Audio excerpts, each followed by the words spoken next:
Alright guys, let's talk about what's shaping up to be one of the wildest, most unpredictable, and possibly most unforgettable winters we've seen in over a decade. I've been digging into the long-range models, the jet stream patterns, and those early signals coming out of the Arctic. And honestly, what I'm seeing looks like the kind of setup that could bring winter roaring in much earlier than usual. I'm talking about a season that doesn't just quietly roll in, but slams the door shut on fall by late October, flipping the entire country into full-on snow mode weeks ahead of schedule. I want you to picture this. It's late October. The air has that sharp edge to it, and suddenly the northern plains are swallowed by the first real snowstorm of the season.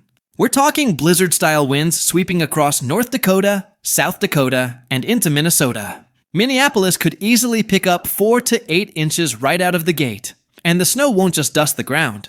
It's going to stick. Roads turning slick overnight, trees sagging under heavy wet snow, and that eerie quiet calm that only happens when the world's covered in white. That same system then dives southeast, ripping through Wisconsin and over Lake Michigan, dumping snow into Chicago. Another 4 to 8 inches coating the skyline before Halloween even hits. And it doesn't stop there. By the time this early season beast reaches the Northeast, Boston could be waking up to a snow-covered city, flakes swirling around the harbor, with 4 to 6 inches already on the ground, before most folks even realize winter's arrived. By the way, if you'd like specific weather forecasts for your region or city, please leave them in the comments. I'll answer them individually as time allows. Also, if you'd like the video and subscribe to my channel, you'd be very grateful. Now let's move on. Then, as we flip into November, that's when things really begin to escalate. The jet stream digs deep into the US, funneling blast after blast of Arctic air straight out of Canada. I'm seeing patterns that scream early winter lock-in. We could have snow flying all the way from the Rockies to the Great Lakes to the Northeast. And it's not just flurries this time. I'm talking heavy, consistent accumulations. Denver, easily 12 to 20 inches through the month. Buffalo, the snow capital of the East, could pick up over 1.5 feet before Thanksgiving. And even New York City, which normally dodges the early season events, could be staring at sidewalks buried under 12 to 20 inches by the end of the month. Imagine Central Park coated in that thick, pristine blanket of white before the holiday season even begins. The cold will be relentless too. Those northern winds will rip through the Midwest and into the East, dropping temperatures 20 degrees below average. You'll feel it. The kind of cold that bites your face the second you step outside. Then comes December, and this is where winter stops playing around. This is where the real power begins to show. I think we're going to see not just one, but multiple major blizzards hammering the central and eastern parts of the country. The kind of storms that make history books. Chicago could get absolutely buried, over 30 inches through the month. The city could go from bustling to buried in a matter of hours, with whiteout conditions shutting down highways, Lake Michigan waves freezing mid-crest, and wind chills that sting like glass. Boston's in for a classic New England December. I'm seeing over 24 inches, maybe even more if those nor'easters line up right. And New York City, don't be surprised if you're digging out from 20 inches or more before Christmas.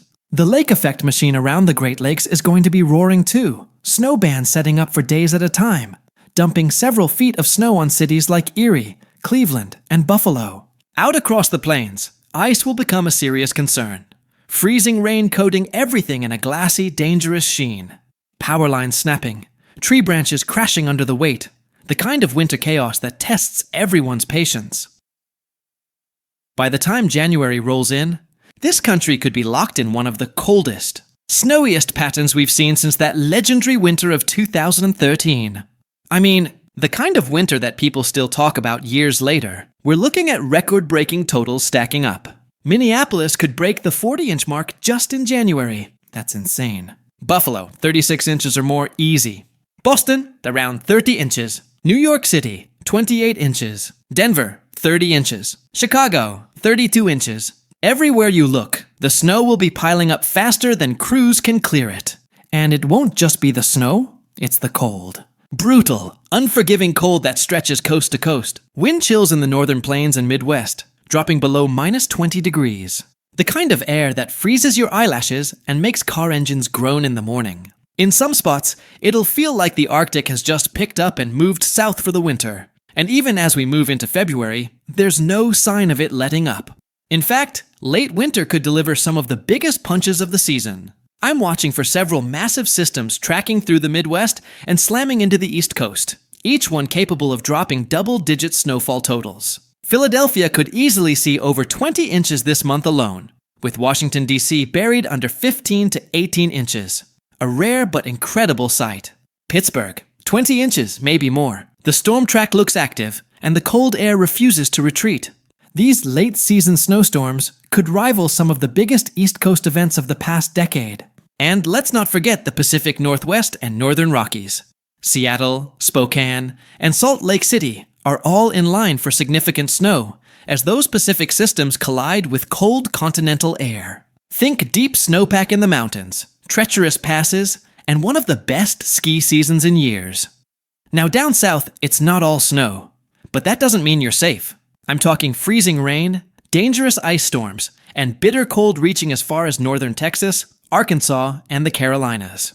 We could easily see widespread icing events in parts of the South and Mid-Atlantic, tree limbs coated in ice, power lines sagging, and those eerie, crystal-clear mornings where everything sparkles under a frozen glaze. It's beautiful. Until you realize the roads are pure danger. Even Atlanta could see a few rounds of wintry mix this season. And across the entire country, from the mountains to the coast, the snowpack is going to be extraordinary. By early March, we could be looking at snow cover across the northern half of the US that rivals, or even surpasses, what we saw back in 2013. Deep drifts in the plains, cities buried, rural roads impassable for days at a time, and that feeling, that deep midwinter silence when everything slows down under the weight of the cold. This winter is shaping up to be one of those seasons that people remember. One of those you-had-to-be-there kinds of winters. A season of roaring blizzards, howling winds, and the kind of snow totals that define an era. From Minneapolis to Boston, from Denver to New York, from Buffalo to D.C., everyone's going to feel it. Whether it's the snow burying your driveway or the wind chill that makes your bones ache, this winter isn't taking prisoners. Now let's zoom out and take a look at the bigger picture, the continental setup. Because there's a lot happening across the map right now. Check out all these storms slamming into Alaska and barreling down into Western Canada. This is a seriously amplified pattern, and it's going to be driving wave after wave of energy into the Pacific Northwest.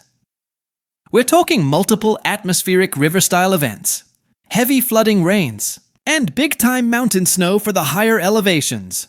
And that activity upstream is going to ripple across the whole jet stream pattern for us here in the lower 48. So what that means for us: more cold fronts, more temperature swings, more of those quick warm-ups followed by sharp cool-downs. Classic full volatility. Just look at that pattern. Storm after storm, hammering the west coast like dominoes, keeping the jet stream active and wavy. That's going to keep the US weather machine running hot for the next couple of weeks. And down to the south. Yeah, we're still watching that disturbance brewing in the Caribbean. I'm almost certain it's going to develop into something. We just don't know exactly where it's heading yet. Some model runs have it drifting toward Mexico. Others send it northward. And a few just kind of keep it, spinning in place southwest of Puerto Rico for several days before shooting north now. Here's what I'm confident about. With all these troughs and strong storm systems sweeping through the US, it's going to be very tough for that tropical system to make a run toward the mainland. Those troughs act like baseball bats. Every time a tropical storm tries to approach, boom, it gets swatted away. So that's likely going to be our saving grace. Still, for folks in the Bahamas, Puerto Rico, and the Lesser Antilles, this is definitely something we'll keep watching closely. There's still potential for impacts there, and we'll have more data rolling in soon. And speaking of energy, not just on Earth but above it, we've even got action up in space right now. The sun's been acting up again, with a series of coronal mass ejections, basically blasts of charged solar material heading straight toward Earth. Alright? If you'd like specific weather forecasts for your region or city, leave your region or city in the comments. I'll answer them individually as I have time. Commenting is completely free. Thanks for watching, and I'll see you next time.